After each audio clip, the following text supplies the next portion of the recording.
Assalamualaikum, hello and good day everyone. Let's continue our discussion on literature review. This section will discuss on the development of theoretical and conceptual framework for our study.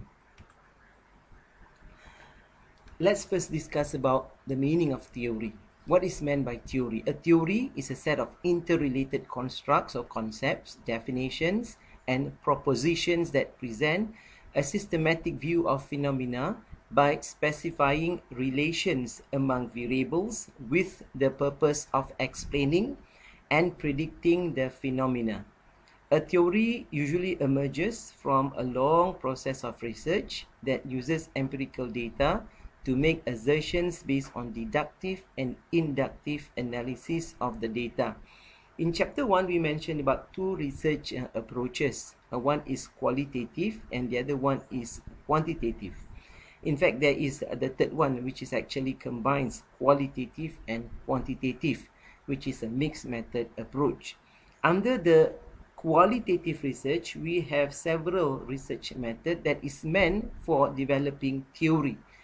For example, the grounded theory approach. This is a type of research where researcher will end up developing a new theory, a brand new theory. The justification of adopting the grounded theory approach is when the phenomena being studied cannot be represented, cannot be explained by existing theory. In other words, there is no theory that can really explain the phenomena. Because of that reason, the researcher may want to embark on a study, and at the end of the day, the study will develop a theory which can actually explain the phenomena. So normally in a theory, you will have this element of prediction as well as explanation. A theory, you can see normally theory is being presented in the form of a diagrams with elements which are called variables or concepts, and the connection between these variables are shown using the arrow. So you can see arrow pointing one variables or one concept to the other variables. That arrow is actually meant to show prediction or explanation. In other words, that particular variable is being predicted by other variable. That is the connection between variables, which is normally common in any theory. And a theory is being developed through research. So research is meant to develop theory. And a theory is also meant to be validated, to be further extended, or to be revised through research process also. So a researcher develop a theory through research, and that particular theory will be later validated or extended or will be revised by other researchers. So that is the process in theory development, theory extension through empirical research. So theory will enable researchers to name what they observe, to understand and explain relationship and make sense of human interactions.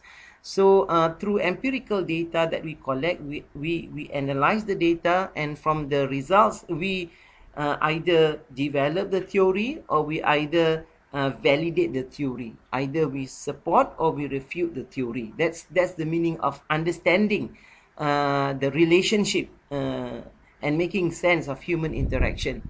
So this understanding will increase the body of knowledge in the field and provide spaces for further theorization, research and understanding. So it's in cyclical mode, whereby a researcher develop theory, another researcher will extend and use that theory, another researcher again will extend and refine that theory.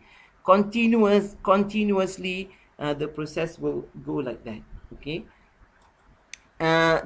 Theories have got several characteristics. It has to be logical and coherent. Okay. It has to have clear definitions of the terms of variables, which is normally called operational definition, and has boundary conditions. It has domain where it can be applied. Okay, if you pick a certain theory, you must know and understand this theory is applied or this theory is applicable in what context. Okay, not all theory, not every theory can be applied, okay, in a diverse context. Certain theory is only exclusive for certain setting. Other theory can be used with different unit of analysis. If you can recollect, in chapter 1 we talk about unit of analysis, whereby unit of analysis can be individual, can be firm, organization, can be group, can even be an object. Some theory can be used to study individual, that means unit of analysis individual, and at the same time the same theory can also be used to study organization, firm. That means the theory is flexible enough whereby it can cater both individual as well as organization. And some theory can even be used for group unit of analysis, group unit of analysis, or team unit of analysis, or department.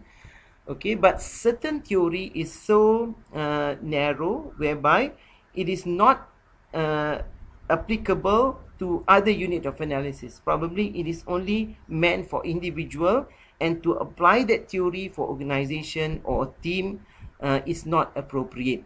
Okay, so we have to know the domain of the theory. It has clear described relationship among variables. We will show in the subsequent slides the several theories.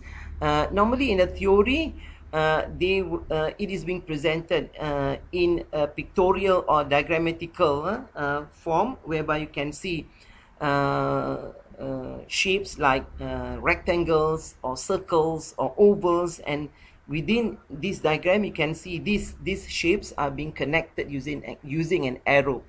So that arrow connecting these shapes, which are actually termed as variables, is to show relationship. Okay, that means if one shape is being connected to the other shape, whereby the former is pointing to the later, meaning to say that the former is the independent variable, whereas the later is the dependent variable. In other words, the independent variable has some has to some extent effect in shaping or influencing the dependent variable. Don't worry so much if you do not understand about that variables. We will talk at length after this. So in a theory, it will describe, explain, and make specific prediction.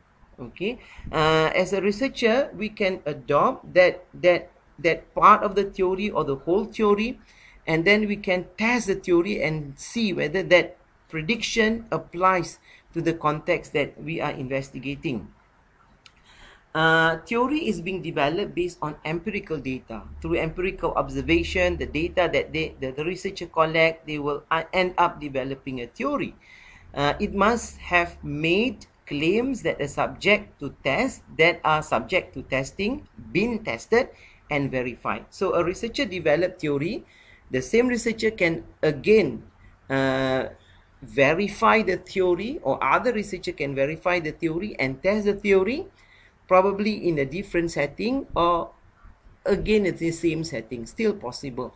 So its prediction must be general enough to be applicable to and in several contexts. As I've said, certain theory can be used by different unit of analysis and can be used in different contexts. For example, if you use certain theory, for example, the information system success model developed by Dillon and McLean in 1992. So this theory is meant to be used for assessing the effectiveness of a computer-based information system. So researchers all over the world had actually adopted and extended this theory and tested the theory in the context of human resource information system, e-commerce, marketing information system, or even digital library, and many other different information system. Also, researcher had actually tested that information system success model. Okay, that is to show that the theory is quite generic in nature, whereby it can be tested and applied in a different setting. Its assertion or predictions are applicable, and if applied as predicted, will result in the predicted outcome. So as I have mentioned, in the theory, you can see shapes which are actually variables, and these shapes in the form of rectangle or circles or oval are being connected through arrows. So that arrow is to show prediction. So you will collect data and then you will test whether that prediction is applicable in the setting that you are investigating. So it's either you support or you reject or you refute. Okay, normally that arrow for a quantitative research especially, that arrow is being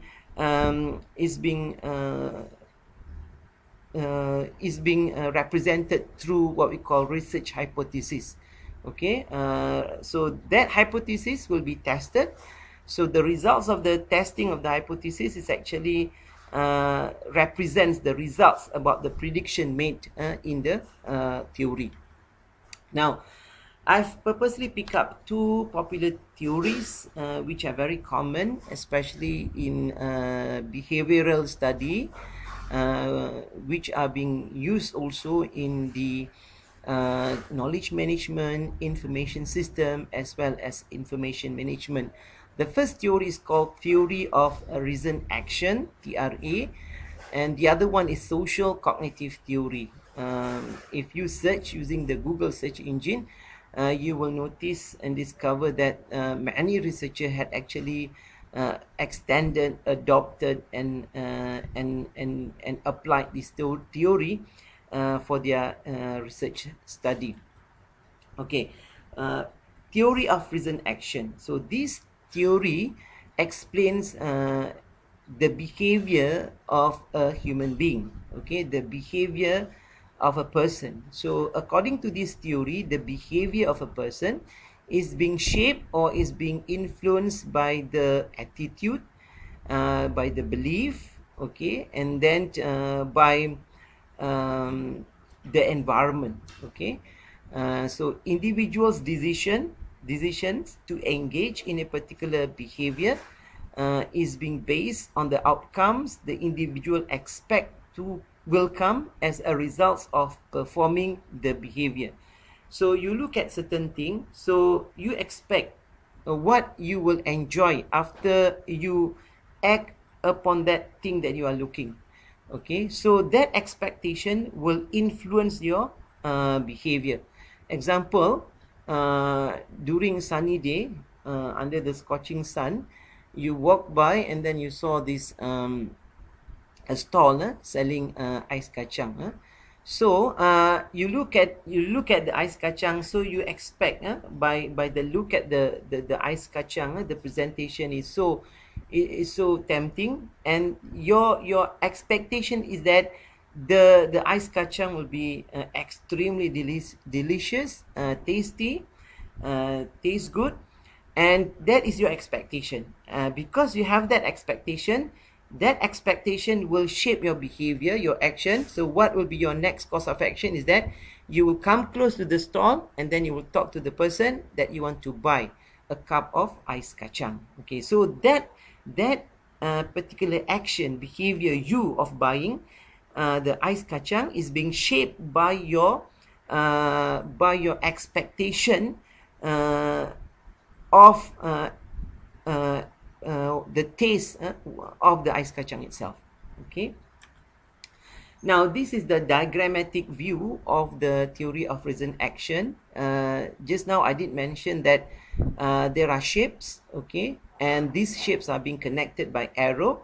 As you can see from the diagram, you have several rectangles, and these rectangles are being connected by arrow. Okay. Let's look at the rightmost. You can see the behavioral intention, and then these are actually variables. Okay, the behavior are being pointed, or the behavior is being pointed by behavioral intention, meaning to say the behavior, the action is being influenced by the intention. Okay, in other words, that behavioral intention has some predictive power in shaping or influencing the behavior. Okay, so in this theory there are several construct or variables. Altogether, if you look at the diagram, there are altogether eight construct or 8 variables, and all these variables are are connected. So the theory as a whole explain the action, what are the reasons that make people to act in a certain way, what are the causes, what are the reasons that that trigger a person to act or to behave in a certain way. So these reasons, these causes are actually being explained through their behavioral intention, their attitude towards the behavior, their subjective norm, and this subjective norm and also attitude of towards behavior also are being influenced by the behavioral belief, outcome evaluation, normative belief, motivation to comply. So the theory as a whole explain user action or user behavior, and within the theory you can see the arrow. So this arrow actually making prediction.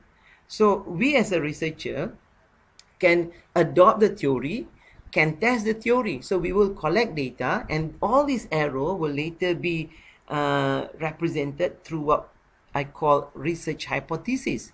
And this hypothesis will have to be tested using statistical analysis technique.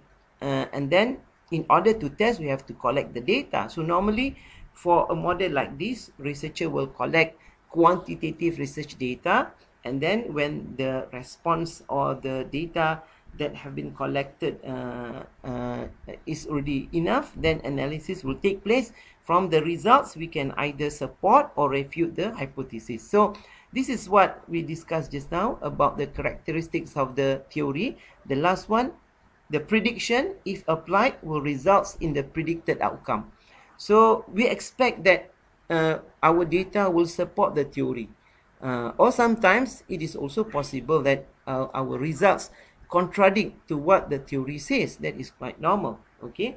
So nevertheless, if we compare the characteristics of the theory against this theory, it is quite apparent that all the characteristics really apply to this theory. Okay. First one, logical and coherent. Okay. Makes sense, isn't it? Okay. Even a layman can easily understand. Okay. Your behavior is being influenced by your intention, and your intention is being influenced by your attitude and your subjective norms.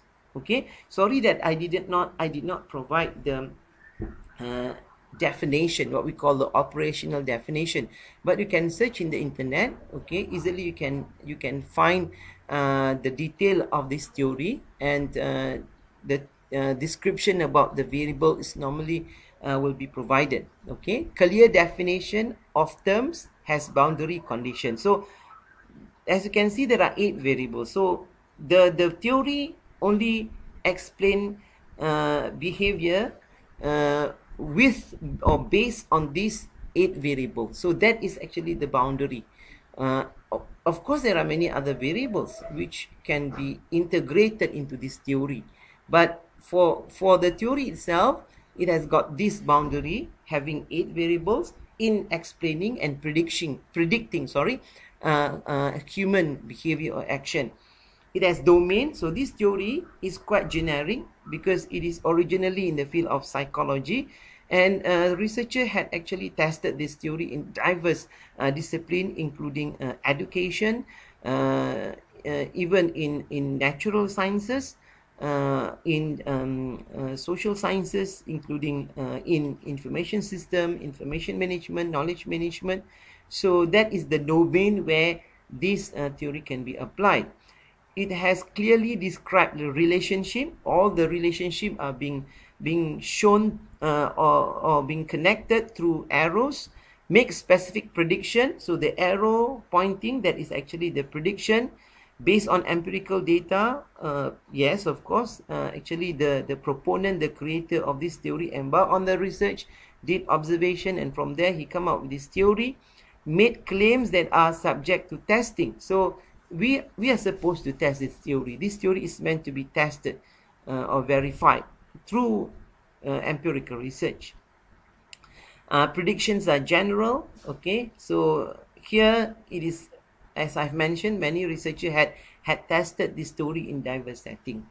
Okay, this is a theory of reason action. Let's look at another theory, social cognitive theory.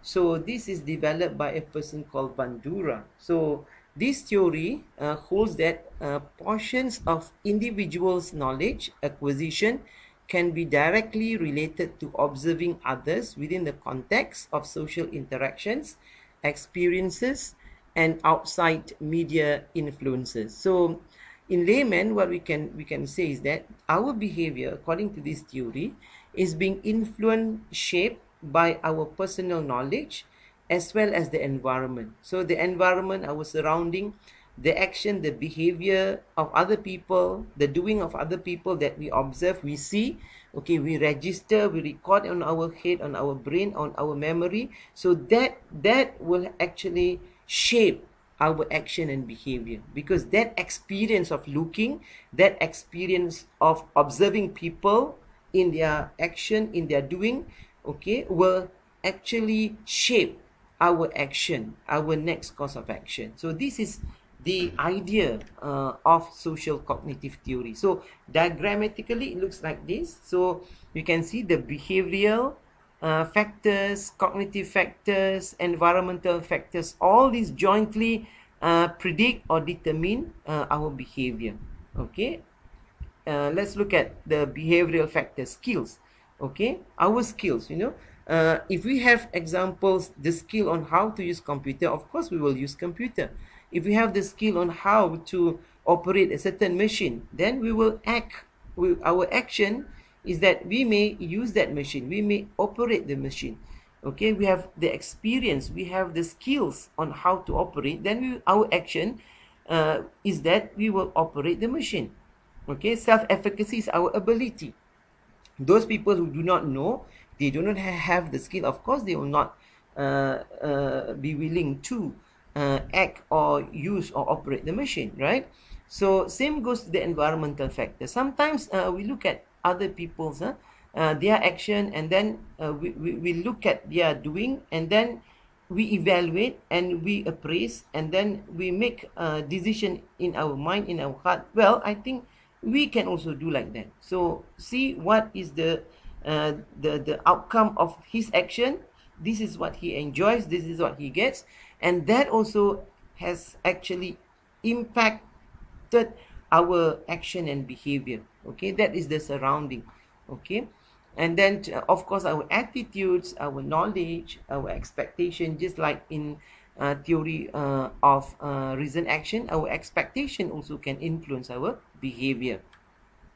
Right, so I've mentioned two theories just now, but for your information, there are thousands of theory. There are thousands of theory. Theories are not only few or two. The one that I mentioned just now. There are thousands of theories that were being developed or tested, verified by researcher. So normally researcher will use theory, and test the theory. So the testing of the theory is actually the validating process. Or the theory can be adapted, and researcher will integrate with other variables that the researcher took from other theory. Example, one theory is being referred, and then another theory, so the researcher picks several variables, integrate, because the researcher had some strong justification that arguing that these two theory can actually work hand in hand. That's why he combines that theory. And then from the combination of variables taken from this theory, okay, there are predictions made, and then that prediction is being tested through data collection analysis. Okay, the prediction depicted by the arrow will be represented by hypothesis which is to be tested. Okay, so so researcher will refer to theory, and from the theory that the researcher had referred to, the researcher will develop what we call theoretical framework, or sometimes it is called conceptual framework. So this conceptual framework, theoretical framework, will be the fundamental component of the research, whereby all the research activity will revolve around the framework. Okay, so what is the definition of theoretical framework? So theoretical framework is the application of theories, okay, or a set of concepts drawn from one or more theories. So it can be one single theory or several theories plus from empirical observation made by the researcher. For example, a researcher is someone who is working in a certain organization. So from his observation, okay, this factor is very important. So when he did a literature review and he discovered certain theory, however, the factor that he observed in his work setting or workplace is not being mentioned in the theory. So he thought of integrating that variable into the theory. So through his empirical observation, he may include that theory and then come up with what we call theoretical framework. So the theoretical framework will offer an explanation of an event or phenomenon, or shed some light of a particular phenomenon or research problem. So the role of theory in empirical research. So researchers use theory for developing their conceptual framework or theoretical framework. Sometimes it is only one theory, or sometimes a researcher may use several theories. A certain phenomena, sometimes you can have several theories, and then some theories are actually conflicting to the others. Okay, so if you have developed your theoretical framework based on a certain theory, in other words, you have extracted your variables from a certain theory, main or the majority of your variables from your theoretical framework are taken from a certain theory, okay, then that particular theory is called underpinning theory. Underpinning theory. And the other theories that you have already referred, and also you have extracted variables from other theories, they are called supporting theory. Okay, competing theories are actually all possible theories that you can consider to refer to use in developing your framework. So these are competing theory. Okay, so finally you have to decide which theory that is most appropriate to suit your research need, and that particular theory that you have chosen will become either underlying theory or supporting theory. Okay, this is an example of a theoretical framework developed by a researcher, but this theoretical framework was actually based on the theory of planned behavior and theory of reason action. We had discussed the theory of reason action, and you can see components of theory of reason action. Example, behavior, intention to perform the behavior, subjective norm, attitude. So all these are apparently taken from the theory of reason action. And then this one, the shaded boxes or the shaded rectangles are actually taken from the theory of planned behavior. So in this theoretical framework, the researcher had actually combined two theories to develop his theoretical framework. Another example, this is a theoretical framework for a study on breastfeeding behavior, among mothers. So they want to understand what are the factors that can influence mothers to breastfeed their infants, their babies.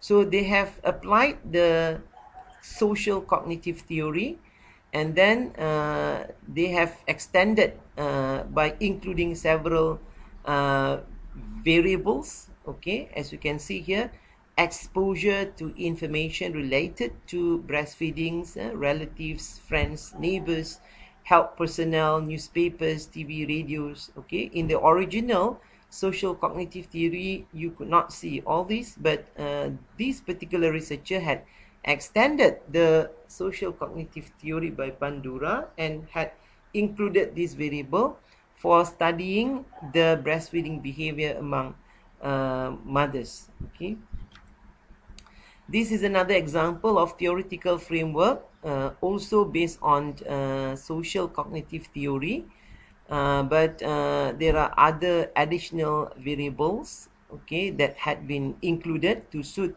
the nature of the research.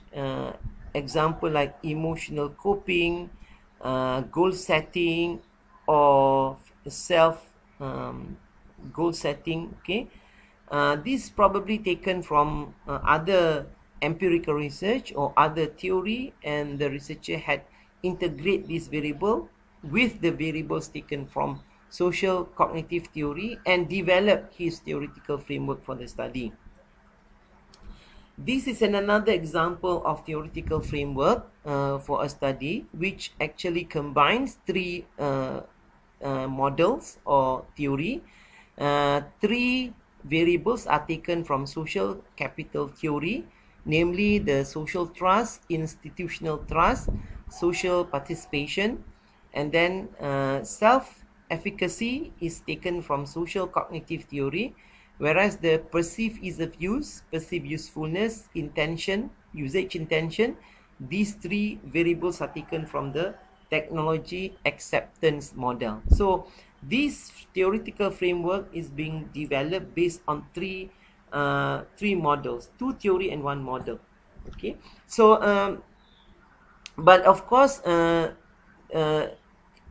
when we discuss the characteristics of theory, okay, it has to be logical. So the researcher has its own justification and argument that can justify why these three model can be connected together. Okay, it's not about the diagram, it's about the discussion accompanying the diagram. So please bear in mind that the diagramming part should come later. It is the discussion that is more important, the discussion coming with this diagram. Remember, I told you that, you know, one of the mistake that students made, researcher made, was that the theoretical framework, the research model, is not being accompanied by strong discussion or explanation. Okay, so let's discuss variables. So from the discussion on theory, you have been exposed to this word variables, right? So in the diagramming part of the theory, you can see all these rectangles shapes, or sometimes in oval shapes or circle shapes. All these are actually the variables, and these variables are being connected using arrow, that is to show the prediction component. So there are 6 variables, okay, in existence, 6, namely dependent variable, independent variable, moderating variable, mediating, or sometimes it is termed as intervening variable, control variable, confounding variable. Okay, dependent variable. So dependent variable is always the main interest, the primary interest of the researcher. So the goal is to understand, predict, or explain the variability of this variable. In contrast, we have independent variable. Independent variable is a variable whose value is not being affected by any other variable. Okay, it is by itself, not being influenced, being affected by others. But this variable has predictive power to shape or to determine or to predict the dependent variable. Okay, look at this description. Now, research studies indicate that successful new product development has an influence on the stock market price of the company. That is, the more successful the new product turns out to be, the higher will be the stock market price. So from this description, we can extract what are the variables. Okay, new product development has an influence on stock market price. So from that sentence, there are 2 variables here. One is stock market price, and the other one is new product development. So the narration comes first, and then the diagramming part comes later. So the stock market price is the dependent variable, whereas the new product development, or in other words, the new product success, is the independent variable. So when we were to draw the diagram, it will look like this. So the on the left part will be the independent variable. On the right part, on the right part with arrow pointing to it, is the dependent variable. So independent variable will be the success of new product, whereas dependent variable is the stock market. Okay, so that description, that narration is more important. This is what I said, the justification of drawing the theoretical framework. So this particular theoretical framework, very simple one independent variable, one dependent variable, is not being driven by theory, it's being driven by empirical study. Okay, another example. It has been found that there is a relationship between the availability of reference manuals that manufacturing employees have access to and the product rejects. That is, when workers follow the procedures laid down in the manual, they are able to manufacture products that are flawless. Okay, so from that description, we can extract two variables. One is independent variable, one is dependent variable. The dependent variable is the number of products rejected. Whereas the dependent variable is the number of product rejected, whereas the independent variable is the availability of reference manual. Because, logically, when there is a reference manual, an employee, when he is stuck, in his work, in a deadlock situation where he does not know how to proceed, okay, and then he can always refer to the manual. Okay, when he refers to the manual, and then he can continue with his work. So that can avoid, or that can actually reduce the number of rejects or deficient products. Okay, right. The third type of variable is called moderating variable. So this moderating variable is a variable that actually has strength, has power in influencing the relationship between independent variable and dependent variable. Okay, let's look at this description. Moderator variable is normally examined when the relationship between X and Y in previous studies produce conflicting results.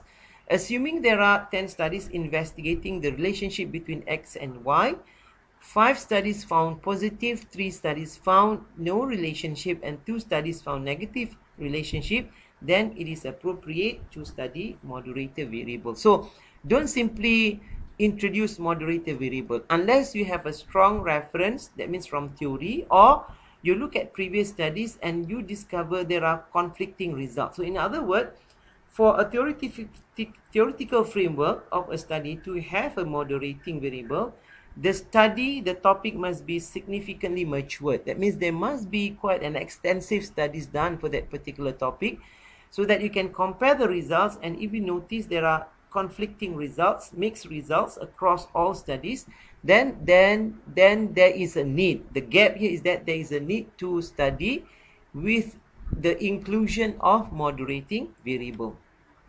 Let's look at this. A prevalent theory is that the diversity of the workforce according to different ethnic origins, races, and nationalities contributes more to organizational effectiveness because each group brings its own special expertise and skills to the workplace. All right. So the dependent variable is organizational effectiveness, whereas the independent variable is the workforce diversity. However, this is only possible if the managers have the expertise to harness the special talent of the diverse work group. Otherwise, they will remain untapped. So the managerial expertise, okay, is the moderating variable. So the way to draw is that the arrow will be pointing to another arrow, because here moderating variable will actually control the strength of the relationship. So there is a relationship between workforce diversity and organizational effectiveness. But this relationship can be stronger if the manager demonstrate or exhibit, a high degree of expertise in actually exploiting the creativity of the workforce. If the manager does not really demonstrate or exhibit his expertise, okay, in tapping the diversity or the creativity of this workforce, so not much can be expected on the relationship between workforce diversity and organizational effectiveness. Okay, the fourth type of variable is called mediating variable, or sometimes it is called intervening variable. So this variable surfaces between the time the independent variable starts operating to influence the dependent variable and the time their impacts is felt on it. So there is a sequence. Of activity. Okay, mediating has got to do with the timing. So there must be at least 3 variables, and the variables that sits in between, that is called the mediating variable, like this. Okay. Okay, let's look at this description first. A prevalent theory is that the diversity of the workforce according to different ethnic origins, races, and nationalities contributes to more organizational effectiveness because each group brings its own special expertise and skills to the workforce.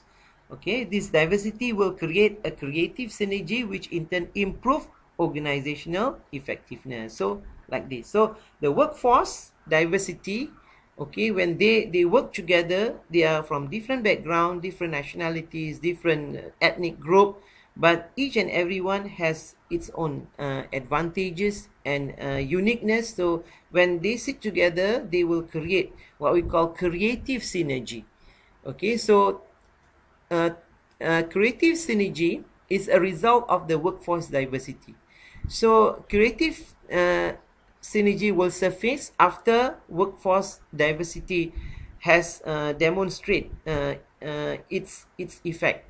Then only finally it will lead to what we call organizational effectiveness. So actually this mediating variable is very easy to determine. Just look at the diagram whenever you see a model or a theoretical framework or a theory whereby a variable sits between 2 variables on the left, on the right. So that particular variable is actually mediating variable, intervening variable. Okay, now let's look at another type of variable, which is control variable. Okay, control variable is not quite common in social science and management, unless when you do or you adopt a research method called experimental design or quasi-experimental design. So you have to take into consideration the control variable. So control variable is a type of variable that is not the focus. It's not part of your scope. It's not your focus. But you know this variable has effect on the dependent variable.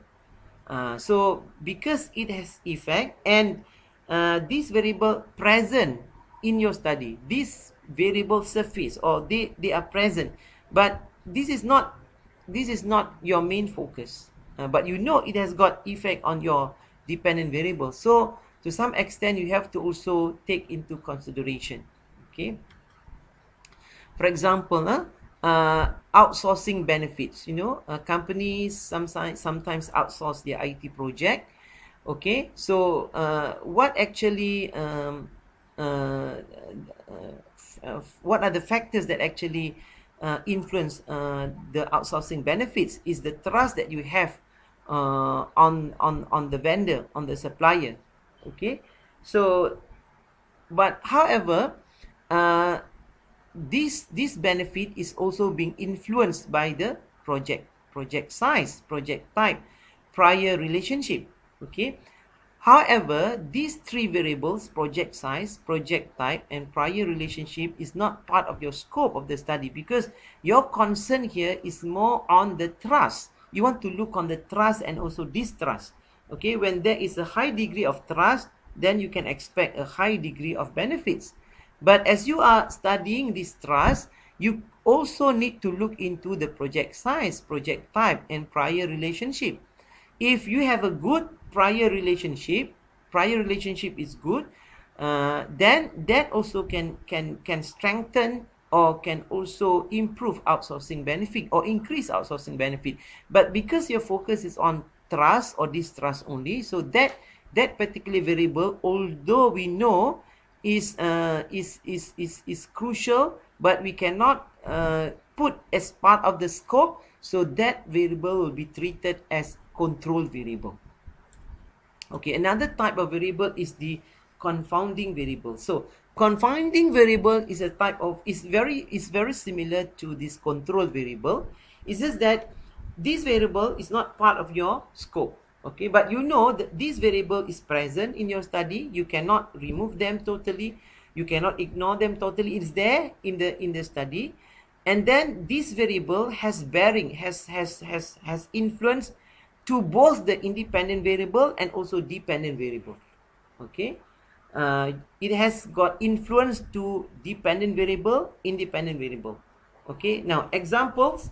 Let's look at the relationship between learning hours. Let's say learning hours is the independent variable, and then academic performance is the dependent variable. Okay, you know that the more time you spend for reading, learning, the better is the result. So the results is the dependent variable, whereas the independent variable is the learning hours.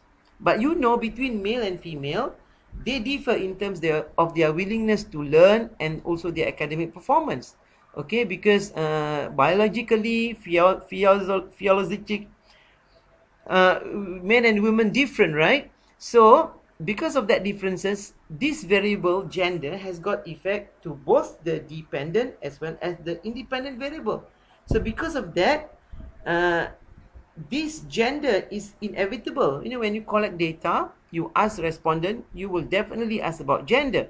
So the gender is there, but that is not part of your scope of study. So because the presence of that variable, you have to treat that variable because it has got effect or bearing to both independent and dependent variable. So we have to treat that variable as what we call confounding variable. Okay, that's the diagrammatic view of the confounding variable. Okay, now variables, construct, dimension, latent, and concept. Okay, these terms are sometimes very confusing. You know, when you read research article, you will come across the word construct. Okay, sometimes they use the word latent variable. Okay, so when and how to use all these different terminology. Sometimes they're actually referring to the same thing. So variables and construct are being used quite interchangeably. In other words, they are almost the same. So these variables or construct, they can be either unidimensional, that means single dimension, that means atomic. You cannot expand or you cannot break down into sub-variables. Or they can also be multi-dimensional. In other words, that particular variable is not atomic. It is very complex. It has to be broken down into sub-variables. So such variable is called multi-dimensional. Okay. So multi-dimensional variable or construct, that means it has got sub-variables, is also termed as concept. So in structural equation modeling is a type of statistical test that you will learn later. So in structural equation modeling, this concept is called second order. When it is single dimension, atomic or unidimensional, so it is called single order. If it is multi-dimensional concept, it is called second order. Okay, like this. Okay, now here you can see many variables. Okay, knowledge source and complementary, it is a variable. Prior knowledge, it is a variable. Activation triggers, a variable. Social integration mechanism is a variable. Regimes or appropriability, variables or construct. Okay, and the rest are also variables. Okay, same goes to potential, realized, competitive advantage. So these are variables. So if you look at this diagram, example, the potential, realized, and competitive advantage, these three are actually multi-dimensional variables, or we call it concept. So potential, realized, competitive advantage, they are variables, but they are called concept or second order in structural equation modeling. So potential has got two dimensions, acquisition, assimilation. Realized has got two dimensions, transformation, exploitation. Competitive advantage has got three dimensions, flexibility, innovation, performance. So if you look at this diagram, which one are actually moderator? Apparently activation triggers, social integration, regimes of appropriability, these are the moderators. Whereas realize, potential, okay, these are mediators. Knowledge source and complementary, this is independent variables. Competitive advantage is dependent variables. Okay, right.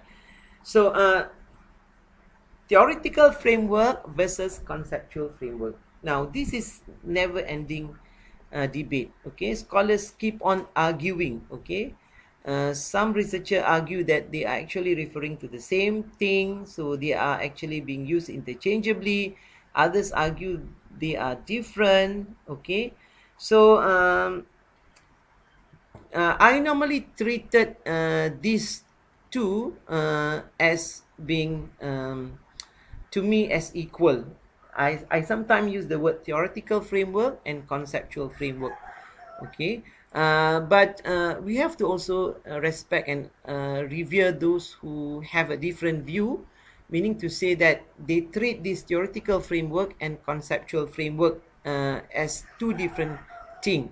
Okay, but to me, I agree to quite a number of researchers who argue that theoretical framework is most suitable to be used when your framework, or when the framework is based on a very dominant or famous theory. Okay, if you have developed the framework by taking many variables from very famous theory, so it's best to use theoretical framework. But if the framework is being developed not based on very strong theory, example, information system, if you learn system analysis and design, project management, there are so many models. We don't call them as theory, we call them models, like system development life cycle. And then the there are so many models, the waterfall models. Okay, so some of these component of these models can be used as a variables. Okay, so if you have developed your framework by referring or taking variables from models, so it's best to use conceptual framework. But there are also opinions saying that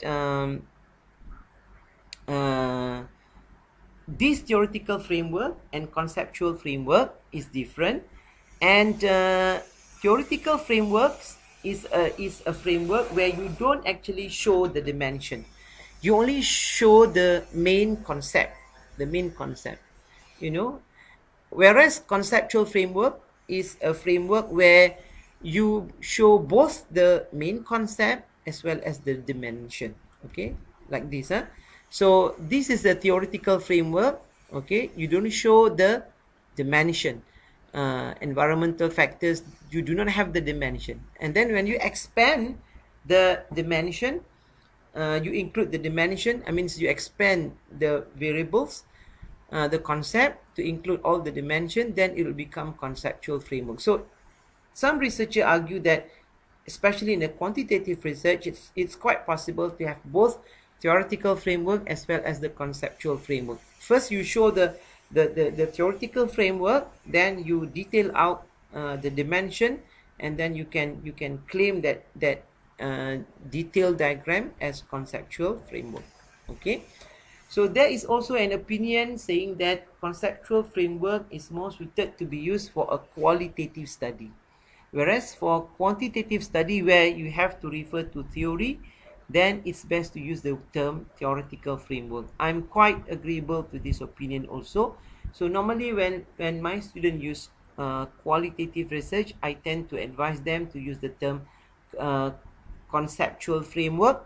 When for quantitative, I advise them to use theoretical framework. But it's not a big issue, it's not a big deal.